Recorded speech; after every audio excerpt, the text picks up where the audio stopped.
This is Yes. very personal for me. Okay. This is a very special Know Like Trust podcast because we have known each other for probably 25 years, Oh yeah. Yeah. right? That's real. Yeah. 20. Yeah. Yeah. I would go with Right. that. Well, I think you had just We were gotten married. kids. Yeah. And Oh yeah. holy cow, what the hell did we know back then? Like not much. And look at us now.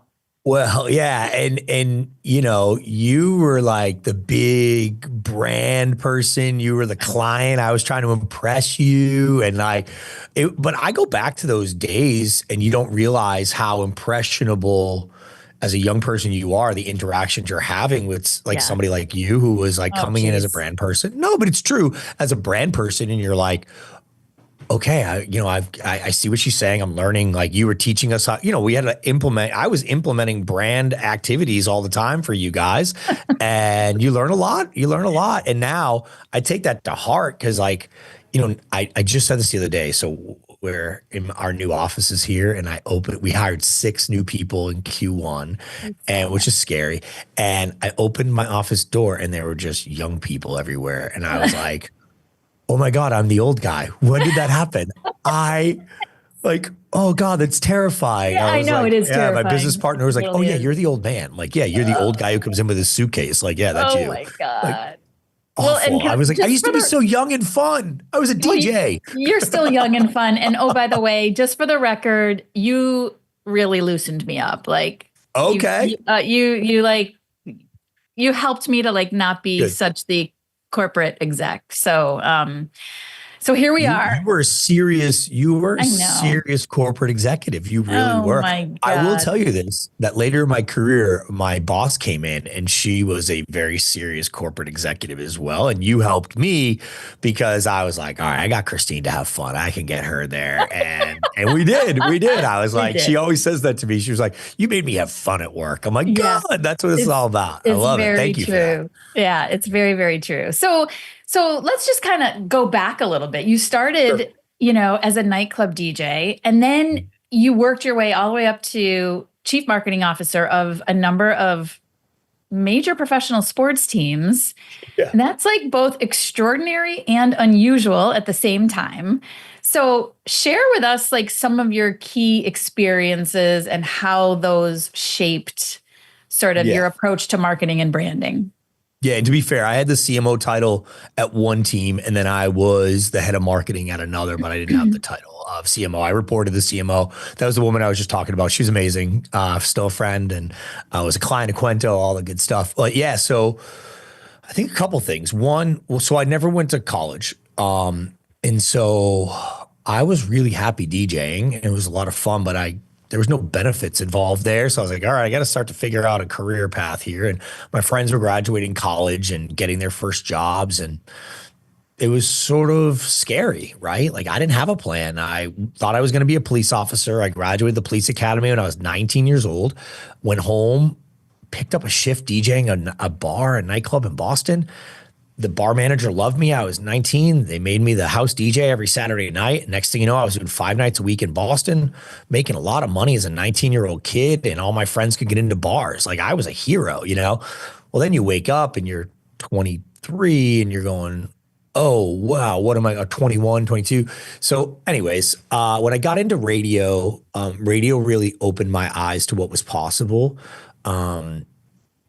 I met people like me who were successful, and that had never happened for me.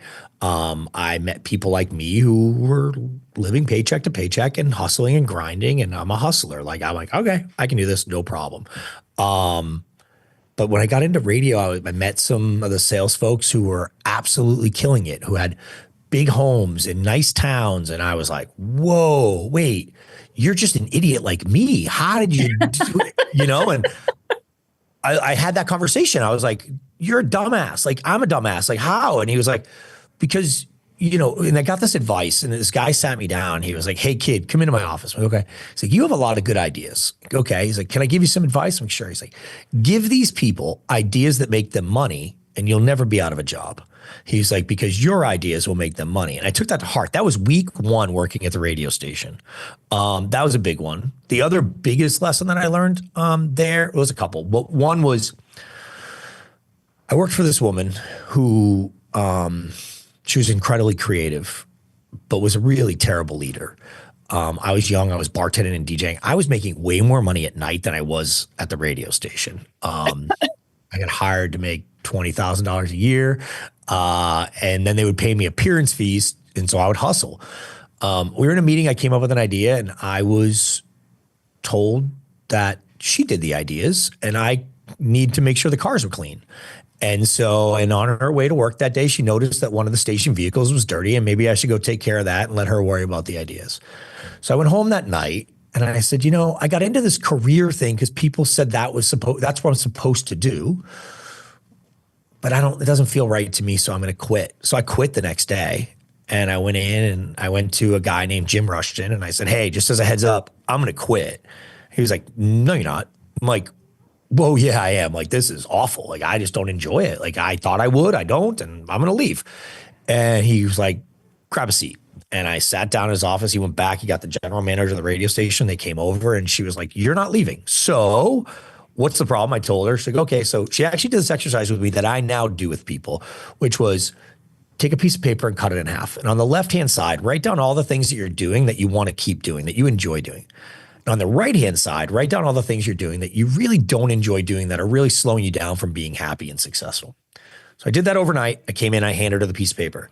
She ripped the piece of paper in half and handed it back to me, the side that I enjoyed doing, and said, that's your new job description. Go write it up. I'm going to find somebody to do the other half. Now, it's a very fortunate situation to be in. That happened for me. But everybody's capable of making that happen later in life, right? Like at any point in their life. And we'll get there as we go in our conversation, because that's what I did to start this company. But the funniest part was the person they found to do the other side of the paper is now my wife. So in the moment where I stopped everything because I wasn't happy and I wasn't enjoying it, I was doing what everybody said I should be doing. I got a career. I wasn't just a nightclub DJ, which has this like moniker of disappointment and failure, which, by the way, I made more money than most people I was working with at night, right? And I was happy. In that moment where I stood up for myself and I said, I just don't enjoy this, I'm going to change, my whole life changed. I now reported to Jim and I met the person who was going to change my life. Both of those people changed my life. Jim took me under his wing. I mean, I'm going to cry because I'm a kid from Boston. Next thing you know, I'm working in the NFL. Like, yeah. What? You're underselling yourself a bit. I mean, yes, having that opportunity, having that one person see your potential is critically important, but you have to have the potential and you have to have the grit. Sure. And, you have both of those. You did say you're a hustler, and you are, you Straight have an ever positive attitude. And I know that we're human. And so I know how hard that is. I live in the toy store of life, though. I mean, like, I play with toys for a living. I mean, literally, I have toys on my desk. Like, I've had people walk into my office. I was the CMO of a Major League Baseball team. And this guy walked into my office. He's like, this isn't a normal executive's office. You have a DJ set up in the corner. There's drones on your shelf. You have fidgets and toys. I'm like, I'm a giant. Like, I'm a child.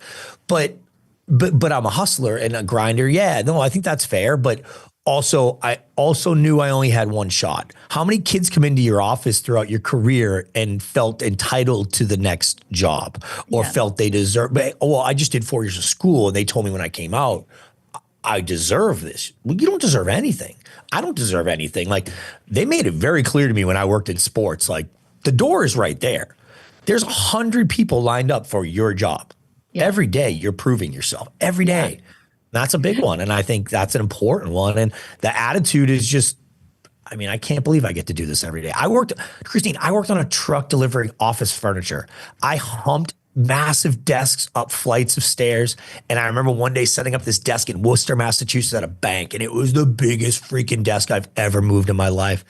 And I remember sitting there one day going, I don't want to set this stuff up. I can't swear. I don't want to set this stuff up. I want that office. How do I get that? And that was like a thing. I'm like, and I remember walking into my office at the Padres, and I mean, I sat across from the owner. I had a big office, and like, I was like, oh my God, I actually did it. Like, how am I here? I made it. I'm here. Yeah. And now I'm on the clock. So Wayne, I want to talk about who you are, your authentic self. Sure. Because in all the years I've known you and I've seen you go, I've seen like I've been on the sidelines watching this growth, right? Yeah. You have never veered from who you are as a human being, as a leader, as someone with ideas. So, in the theme of the month here at Post and Beam Creative and the No Like Trust Pod is brand Sure. voice. And so that is one thing that I have great respect for you in, which is that, you know, your brand is essentially who you are and it's your reputation. How, through all those ups and downs, how have you been able to maintain just being true to yourself and not being afraid to be the guy who is in the office with the toy store in his office and the DJ in the corner? Like, It wasn't always that way. I tell people when I was working in radio, I went from Wayne from Kiss 108, right? Oh, it's Wayne from Kiss 108, Wayne from great. It's DJ Wayne. First it was DJ Wayne. Then it was Wayne from Kiss 108. Cool. Then I get into radio, it was Wayne from WEI, Wayne from W. Then I was Wayne. You know, I was on all the stations, whatever. People would say, "Oh, where'd you go to school?" So you got to remember, go back to like 16, 17 years old. Everybody's going to school. I'm not. My parents wouldn't let me go to college. So my dad said, "You're not ready." I was 17, graduating high school. I didn't know what I wanted to do next. My dad dropped out of school in the 8th grade.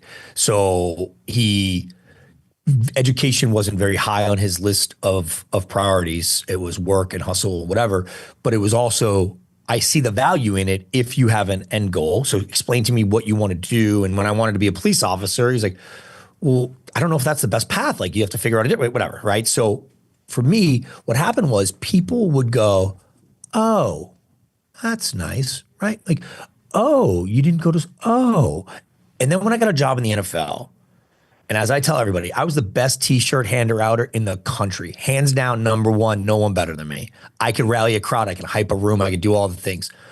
I used music, lights, video to sell stuff. That's what I did, right? I moved beer better than anybody, right? Fast forward, I'm now working at the Miami Dolphins and I'm using music, lights, video to hype people to sell things. It's all we're doing in big venues. And when people said, oh, where'd you go to school? And I said, I didn't, the oh turned into, oh. yeah, And I realized I'm not trying to impress any of you people anymore. yeah, I'm over it. Because the perception of the logo on my business card changed, like your perception of me, like whatever. And like, I just started working and I was like, you know what? That's it. And so when I got to the Padres, so I had this amazing boss in Miami. So I worked for Jim and we had a CEO, his name was Mike D, amazing guy. I had the opportunity to spend time with Mike. Mike realized that I had this ability to come up with ideas and actually implement them, right? I didn't come up with ideas and just go, oh, that would be cool. It was like, well, no, can you actually do the work? Great. And bring them to life. That's how I got the opportunity to come to San Diego. Mike exited the team in 2016 and I reported directly to the owner. His name was Ron Fowler.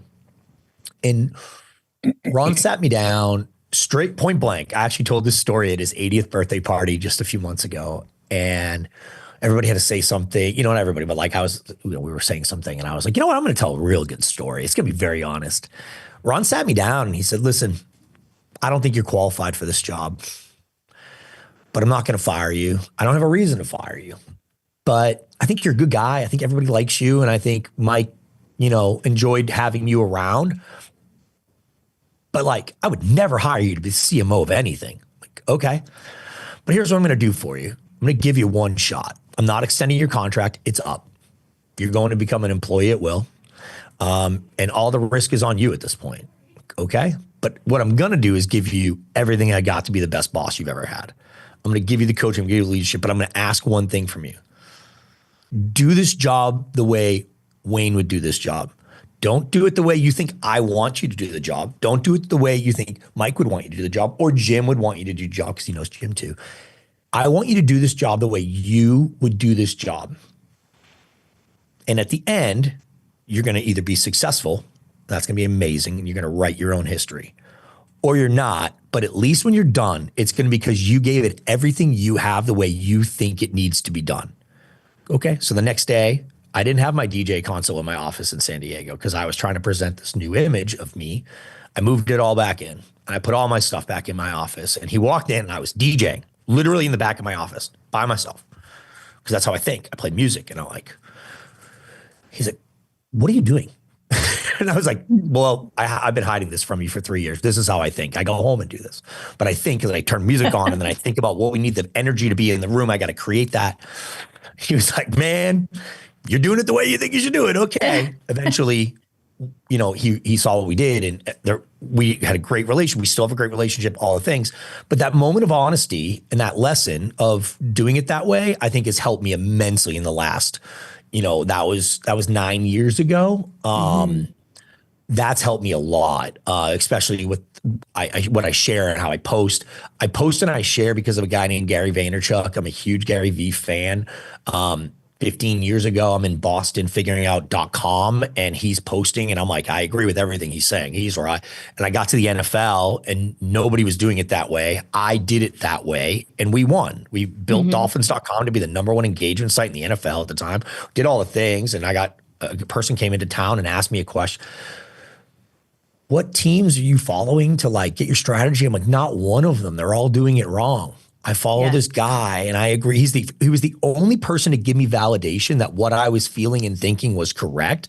And what I realized was that virtual relationships that you don't even know the person can actually provide you that validation of I'm not insane, and also provide you coaching and leadership and mentorship that you don't even realize. So what I realized was he posted about it.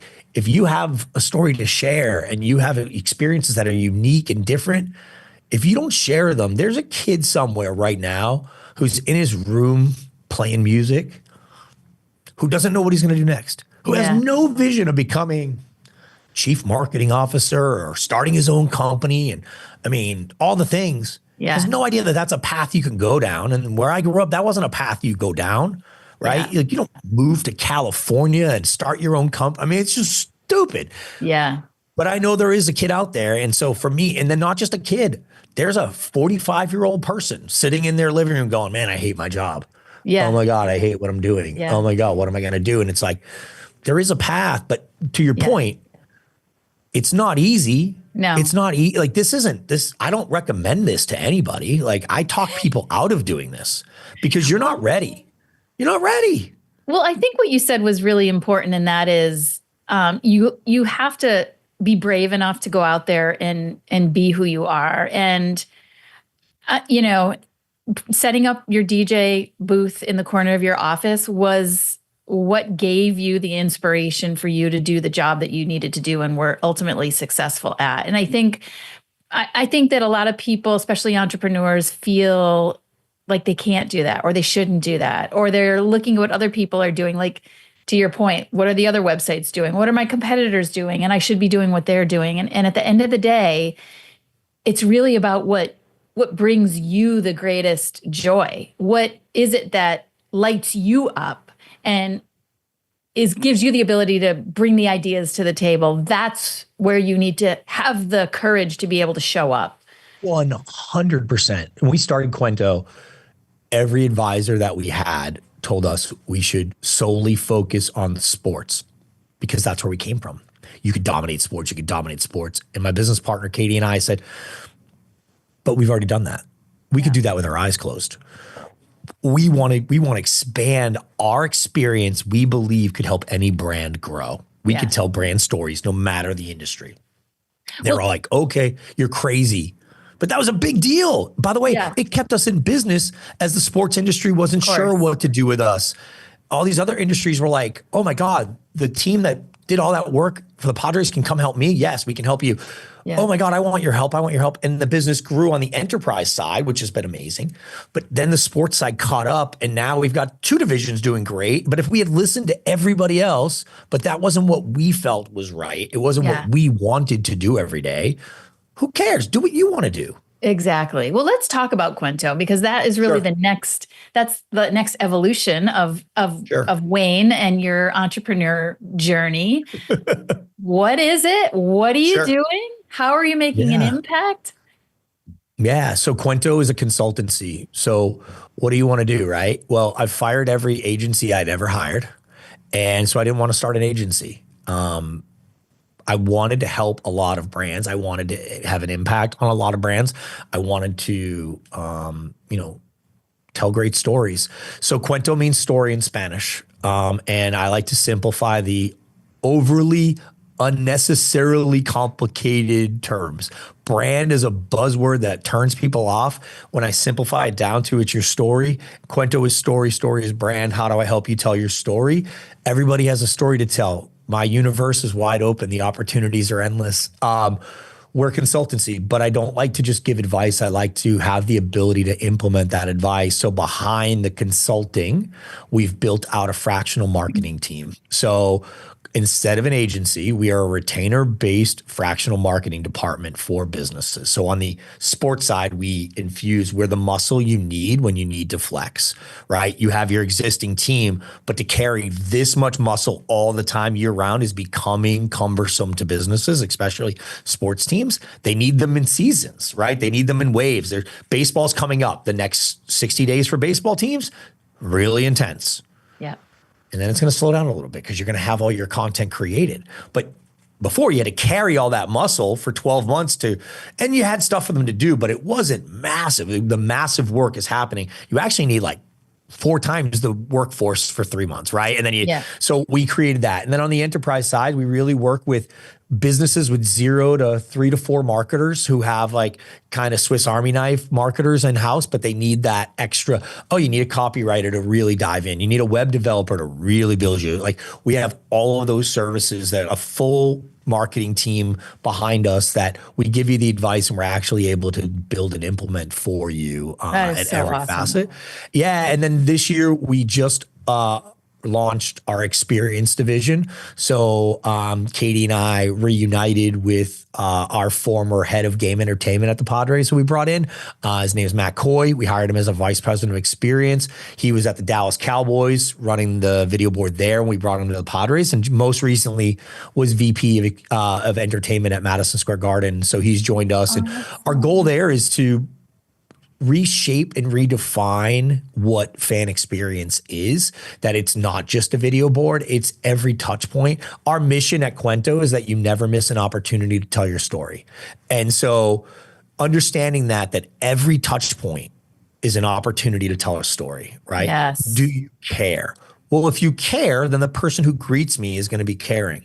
Yeah. Right? If you don't care, that's okay too. That might be part of your brand. If your brand is F you, give me your money, that's okay. But every interaction is an opportunity to convey a message and a feeling and evoke that from your customer or your fan. And so our experience division is focused on that. We do full scale assessments of any business, right? So restaurants, hotels, we do resorts, we do sports teams, we do leagues, right? Where we go out to every team and assess it and then show them, this is the teams that are doing great. These are teams that need some help in certain areas, right? Hey, if you only had one weekend to travel, which team should you go see? Go see this team. Or if I only have a weekend to go, which resort should I go see to get to that's closest to what I'm trying to create? Everybody's different. To think that every brand story needs to be the same. Well, the biggest opportunity we got, honestly, was we had done it with San Diego. We redefined the experience, the Petco Park experience, entertainment, all the good stuff. We got to design the uniforms. I mean, one of the coolest things you can do as a sports marketer is to design uniforms. Arguably, what I would say is the best new uniforms in baseball. The Padres have them. Amazing. Great. Well, now, we got hired by the Detroit Tigers to revamp the entertainment experience at Comerica Park. It's not a one size fits all. The strategy is still the same, right? But the implementation is completely different in Detroit than it is in San Diego, right? They're still going to have a winning song, but it's not going to be the same song. They're still going to have a strikeout song, but it's not going to be the same song. It's got to fit and tell the brand narrative. And so that's what we do. We go in, we study the markets for our partners, sports or otherwise, understand who they're trying to be when they grow up, right? Like 5 years from now, I look at everything as a visual. It's an X on a map where the destination is determined now. And it's a choose your own adventure. Our job is to guide you through those decisions to get you, like Waze would do, to get you to that X on the map as efficiently as possible and navigate there and make decisions that get you there. And by the way, some of those short-term decisions may not feel right in the moment, but they're laddering to where you're trying to go. And Yeah. like as a sports team, the thing that you got to remember is every decision you make is scrutinized every day. It's different than most businesses. Yeah. There are people paid to report on what your decisions are every day and to tell Sure. you that you were wrong. Like, I love that. I love people that get paid to tell you that what you did was right or wrong, yet have never done it. Yeah. Like, how does that make any sense? Like, you've never sat in this seat. I have this conversation with media folks all the time. Like, you never sat in the seat. I was on the media side. Then I Yeah. sat in the seat. I could now go on the media side and go, oh, I can understand what they're thinking there. Like, how do you know what I'm thinking? Like, Right. Let's talk about storytelling, because sure, that is also a buzzword like brand is, right? for sure. How do you define storytelling? And if you were advising a real estate agent on how to be better at telling their story, what would you say? So funny you asked me that. So my best friend here in San Diego is a real estate agent. And we just had this conversation because I was like, you bring such an amazing value to your customers, right? You have to identify what that is. His value, right, is that he knows the area, he listens to what you're going for, and then finds the neighborhood that makes the most sense for you and will be passionate about it. This is where you should be. He did it for me, right? He was just like, you want to be in this neighborhood? This is the house. This is what you want. Your wife wants this, and this. I found it for you. Like, amazing. I think the biggest thing is to identify what you want to be known for. So if somebody sees your name, they see Christine, what's that going to immediately make them think of? So for me, DJ Wayne, DJ party fun. That guy's the best. Whoa. Other people go, that guy's a jackass. He thinks he's so cool. He's on stage, whatever, right? Fast forward, that's Wayne from WEI. That's Wayne from the Dolphins, right? Now I'm an NFL executive. I had to dress differently. Christine, I had to buy my first dress pants when I got hired. I didn't own dress pants. I had to go buy them, but I was going to project that I was an NFL executive. Can I tell you a quick little fun story on Sure. that? I flew to my first NFL conference. I work for the Dolphins. I fly to Arizona. I get to the hotel. I travel in comfortable clothes, always have. I have hoodie, gym shorts, and I walk through the hotel and I look over, everybody's setting up for the party, and it's the NFL. Back then, everybody had just a different color polo on with khaki pants and dress shoes. And I was like, I don't even own a polo shirt. What am I gonna wear? So I went upstairs and I pretended I was going running and I ran to find a store. And the Wow. only store I found was a Jimmy Buffett's Margaritaville bar in Arizona, and they had polo shirts with a parrot on it, and I bought a black one because it would fit in, and I went to the cocktail event dressed, and I had to literally find my plainest pair of shoes I owned because everything I owned was bright colors and pops. So I'm like, I can't wear that. And by the end of the night, I was me again. People are Mhm. like, hey, where do we go after? And I'm like setting up tables and making it all happen. And I'm like, I got to stop trying to be them. I got here by being me. And Yeah. like, that's a big one. So back to the real estate question, identify what you want to be known for. Anybody can sell a house. Anybody can tell a story. Like, it's a skill that you can learn, but you bring something different to the table. Understand what that is and then convey that all the time and share it.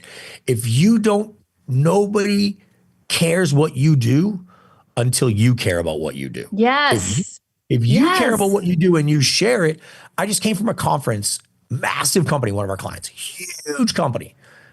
And their VP of marketing and I are walking around. I'm the consultant, doing the thing. And so many people in this company walked up and were like, Wayne, your new office looks amazing. I'm so Right. proud of you. I can't Yeah. wait to come to San Diego and see the Cuento offices. She's like, it is amazing to me how many people know about your business and your small, we're 5-year-old business and we're, compared to them, like we're a gnat flying around, Yeah. and I think that's the biggest thing is that storytelling isn't just what you post on LinkedIn or on Facebook or on Instagram. It's how you interact. It's how you carry yourself. It's how you present yourself at an open house. It's how you tell a story the minute you wake up. I used to work at Disney World when I was a kid and on the weekends when I was at the police academy. And there was a sign above the door and it said, smile, you're on stage. Okay. And when I worked at the Padres, I had it pretty cool. I had my own parking spot, right? And I had my name. It was cool. I got to park in the players' parking lot. It's amazing. But every day, the reason why I tell that is because every day I imagine that didn't say my name. I remember imagining that it said, "Smile, you're on stage." Because from Mm-hmm. the players' parking lot, I had to walk down a corridor where there were people cleaning the halls, sweeping the floors. There were people on their way to do way worse jobs than I was about to do. And if Mm-hmm. I wasn't smiling, if I didn't bring that energy to the day, how would they? They were looking at me like, wait, if that guy's not having fun, how can I have, how, if he's not? And I had bad days. I do have bad days. I'm human.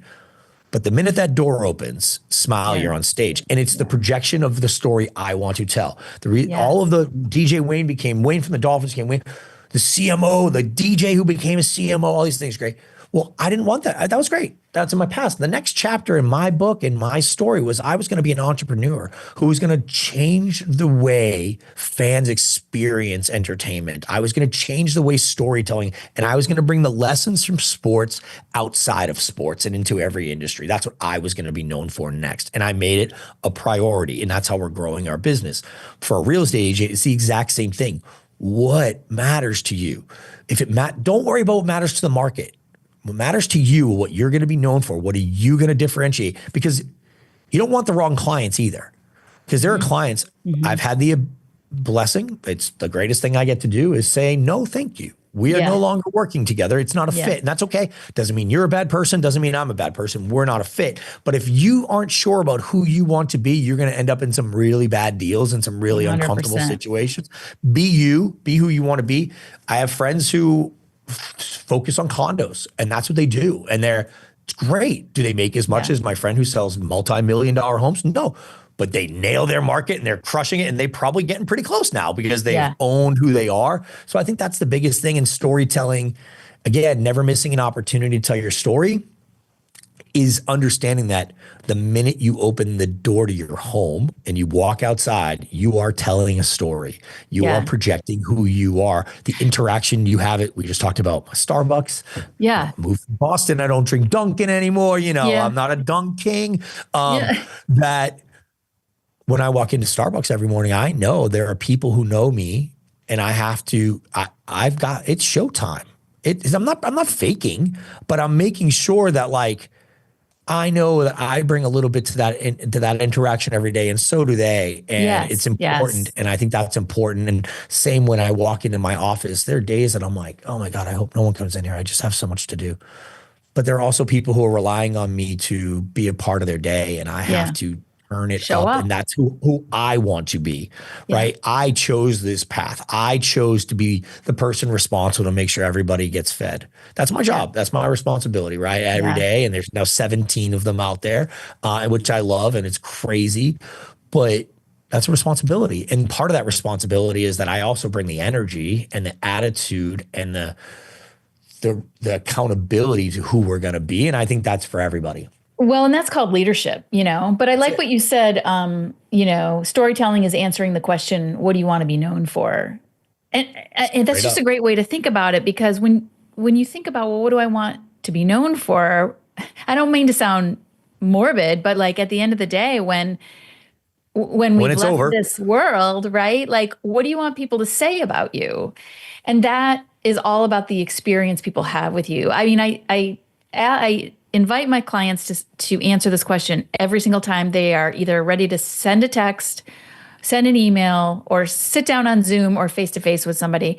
What is the feeling you want that person to leave with?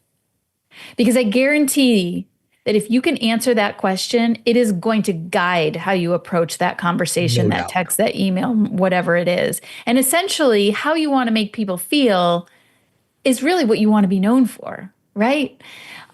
So I think that's so smart. So let's break it down even more. So if I'm a real estate agent, and my dream client is downsizers, and I want to be known for the person in your neighborhood, Wayne, who helps the downsizers go into that next chapter of life. How do I tell that story at every touch point? Because you mentioned that, like you're Sure. telling your story at every touch point. What does that mean? Break that down if you're a real estate agent. Yeah. So every day things happen in my life. So every day We all have things happen. I just take a moment to recognize it and step back and go, okay, I don't like to teach a lesson once. So if I'm touring a property where I'm like, gosh, this has whatever it might be, whatever's important to a downsizer. I don't know that answer yet, right? I'm still in the upsizing side. Like I need to stop. But if it's storage or whatever it might be that's important, right? Parking spots or whatever those things, the lessons that somebody who may be on the like maybe 5 years away, but starting to think that way, like things that provide value, you know that that's a value you provide to your customers. Don't just tell it to that one person in the kitchen that you're showing a condo on the beach to. Yes. Actually write it down, take the photo, share that, because I had this client and he was like, I don't like sharing stuff because it's my secret sauce. And I was like, you are living in 1987. Yeah. There is no more secret sauce. It's over. It's over. It's all available. I can literally have ChatGPT write me your secret sauce just by looking at your website. It's over. If you believe that you possess something, I said, what you possess is that you are special. I'm telling you, you are a difference maker. You're the secret sauce and nobody can take that away. Yes. Now, if you share your knowledge with the world, people are gonna be like, damn, that guy knows what he's talking about. Wow. Yeah. When I have a need, that's the person I'm calling. And in the real estate business, word of mouth is so important. Like, oh, that's someone I trust to handle this. I would make it a point to share at least a couple times a week at minimum. I share daily. On LinkedIn, I write every day, right? Every day I share something on LinkedIn. A couple of my clients told me the other day that it's their daily dose of Wayne, that like it's the part of their day where they actually stop down and think about, are they doing a good enough job telling stories? Yeah. And so that's what I'm providing it to my clients, but the world can see it. I don't care. I want everybody to tell better stories. Whether you're paying me or not, I want everybody to do a better job. And so I think that's what I would do. I would figure out what are the things that I'm telling my clients. I take my notes tab on my phone and I write them down. Hey, I just told somebody this. That's a good one. Oh, I just told somebody this. Yeah. The trick that I do is I write it. I don't let ChatGPT write my stuff, but I am terrible at grammar. So I've got a tab in ChatGPT that I use, and I use it as my editor, right? So every time I learn a new trick or whatever, I go, hey, work this into our post as well to make sure that there's some formatting you could do in LinkedIn, the way sentence structures work. And I will literally say, take my sentences and make sure that they look like this when they line up and whatever. And emojis perform well in the algorithm, like infuse emojis where they make the most sense, like different things that are going on. And I would tell stories. I would also post on Instagram stories all the time. People seeing you busy makes people want to do business with you. Yeah. The amount of people, when I posted that I was in Detroit working with the Tigers, that then said, oh my God, what are you doing for them? I need help too. It lessened the risk of them doing business with me because they could say, oh, I hired him because he was already doing this. Great. Like, so I would share what I'm doing. When you sell a property, tell the story of your customer. You don't have to use their names. Share the most powerful post that I share about other people, not about me. When I shine the light on people that I interact with, right? That does so well because people want to hear other people's stories. And most people aren't comfortable sharing. The world is getting more comfortable with it because it's how a business is moving.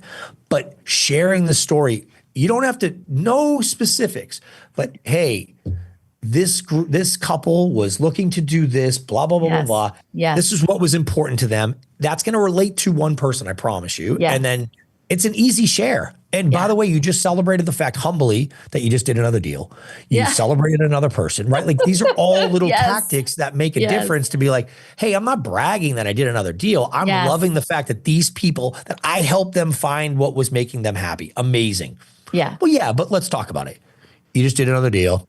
Yeah. Like you're promoting your business, like all good things, but in a really fun, creative, and caring way. You're truly sharing. I love it. Oh my God. Sharing is caring. Sharing is caring. I love it. So good. Okay. As we start to wrap up, what are 3 things you want to leave our community with today? Well, number 1 would be actually sitting down and answer the question. Like, what do you want to be known for?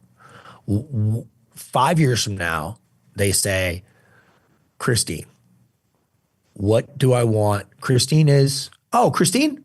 Well, what is the answer? You have to know that answer. And then you need to write it down. You need to know that. You need to check yourself on it. I can tell you that it is 5 years later from when I said I wanted to be an entrepreneur and I wanted to be, I wanted to do all the things that I'm doing right now. And every day I'm laddering to it, which makes me happy because I know I'm climbing the ladder to where I wanted to be. I'm not just going about my day. There isn't a day that I just exist. Every day I'm fighting to get to where I want to be, and I keep moving the goalpost, right? So that would be number one. Number two is when I speak at conferences, I always say this. I always go, it's so great to be in this room. We all sit here, we get energized, we feel amazing, right? Yeah, and you got all these ideas, and none of you are going to do anything with it. Mm-hmm. I promise you, 98% of you are going to go back on Monday. You're going to get your ass kicked on Monday morning. You're going to forget everything I talked about. I need you to set a reminder for next week, or maybe every week recurring. Every Wednesday, you're going to post a piece of content. But let's start with this. Write a LinkedIn post. Here's my challenge. Write a LinkedIn post about what you learned on this podcast. Write a LinkedIn post. You consumed a piece of content to get better at your business. Now, share the fact that you learned something from this because and somebody else is going to learn. That's it. Like, it's very simple. Like, hey, I listened to this podcast and this person shared this one piece of information that really resonated with me. You should check it out. Do you know how many people do that I love? Like, oh God, that's pretty cool. Oh, Christine just posted that. I should check that out. That's a very simple. And by the way, you just crossed the barrier of sharing. One of the things my friends, we're from Boston and people like to bust chops. I used to, not anymore. It's very different. You don't take as much heat when you've built a business off of your posts. But when I first started posting like my thoughts and leadership stuff and motivational stuff and whatever, all my buddies, man, I took so much grief. I mean, just from time to time, I'll still get a text being like, you are so full of shit. And I'm like, I'm not. I'm telling you, this is what I think. They're like, I know, but you just look like an asshole. And sorry, bad words. But like, they're Boston. And I go, I don't care. I know somebody out there read that and it mattered, and I'll take the heat. And most people are afraid to share because of the ridicule. Mm-hmm. By doing this first post, you've just taken your first step to being comfortable with it. So that would be my challenge to everybody. I love that. And then my third thing that I would like to leave everybody with, if you're not waking up every day and enjoying what you're doing, it's time to reassess. And there's never an age where you're too old to do it. Yeah. I have quit many of people's dream jobs. I was an on-air personality on the radio, flying around the world, interviewing rock stars, doing all the things, and I quit. I didn't like it. I was bored, right? I became the chief marketing officer for a Major League Baseball team. I got to do all the crazy things in the world, and I quit. And everybody, there's no way you quit. You got fired. I quit. And not only did I quit, my VP of marketing quit with me. We walked out the door together and we started a company together. Ask yourself, are you just going through the motions, which is okay? Or is there something more that you're striving for? And if there's something more that you're striving for, you don't have to quit your job, by the way. Change your habits. And so I think that would be the biggest thing is like actually assess what you're doing every day and whether you're purposeful in what you're trying to do. And intentional. It doesn't have to be a job shift. I think that's the biggest you could be in a really cushy gig and that's great, but it doesn't mean you can't pick up a side hustle where or you might take golf, whatever it is. Sure. Do the thing. So that's a long answer. Sorry. That's okay. That's great advice. Okay. Finish this sentence. Okay. No like trust is. It is the scale of relationships. So now I know you, right?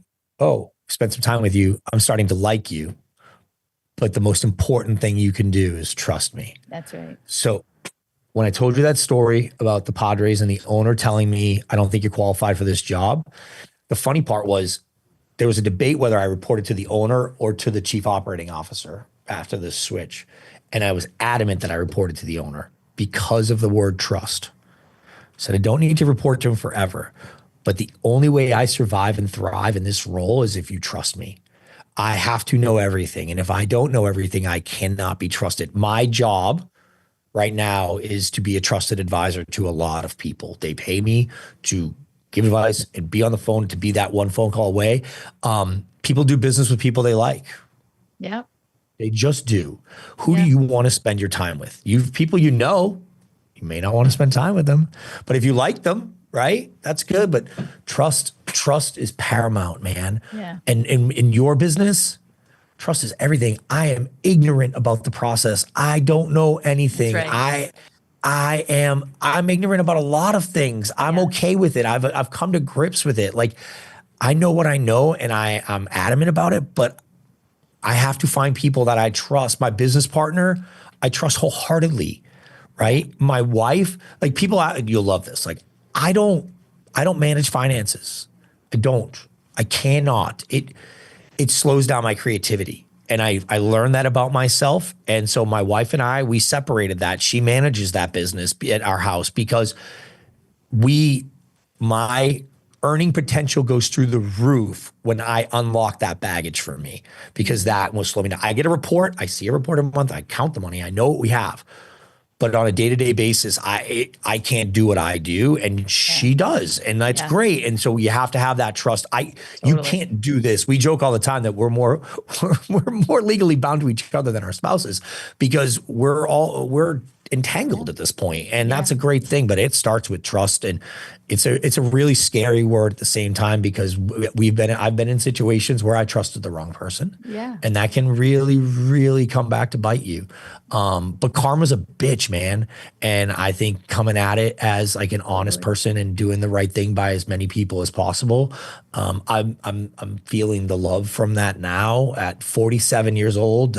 People like you that I met when I was a 23-year-old kid who are like, I got you, man. What do you need? How can I help? Right. And I did the same for you. What can I do? Like, those are relationships that are huge. If I could say one more thing too, that I know your audience is probably a little bit older, but hopefully somebody sees this.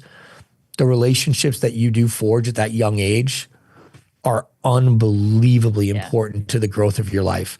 That first job you take or that second job you take, I got this advice and I didn't get to do it, but this guy told me this speaker I got to hang out with at a conference. He said, my first job, they said, which department do you want to go in this agency? And he said, I don't care.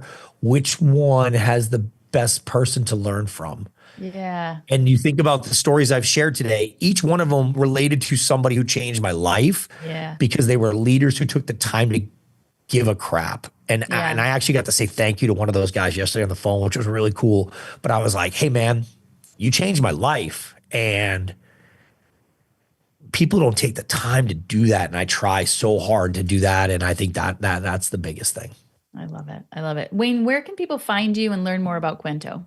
Yeah, so cuentomarketing.com. I'm on LinkedIn. It's my name, Wayne Partello. I share storytelling, leadership, that type of stuff. I subscribe to the Gary V, jab, jab, jab, right hook. I don't throw many right hooks. I just throw jabs, which are like, here's things I've learned. Here's something I've learned. Here's another amazing person that I've got to interact with that I've learned from. And I think that's what it's all about. If, we can continue to do that as we become the elder statespeople in the room. It's like, God darn it, when did that happen? But it's part of the role. Look at the hair; it's all white. Like it's I know mine's loose. I'm gone, but I think that's the biggest thing. I think that to me is really important. Thank you so much. Well, thank you for being here. I so appreciate. Of course, I'm so sorry. I blew your timeline. Oh my God, I love it. Don't worry, we're gonna. You got some editing to do back there, man. You got some editing to do. Okay, everyone, thank you so much for being here with us today. If you liked our episode today, we would love it if you would share it with a friend. Give us a thumbs up, subscribe to us on YouTube, and write us a review. That always helps us out. So thanks again for joining us, and we'll see you next time, everyone. Ciao.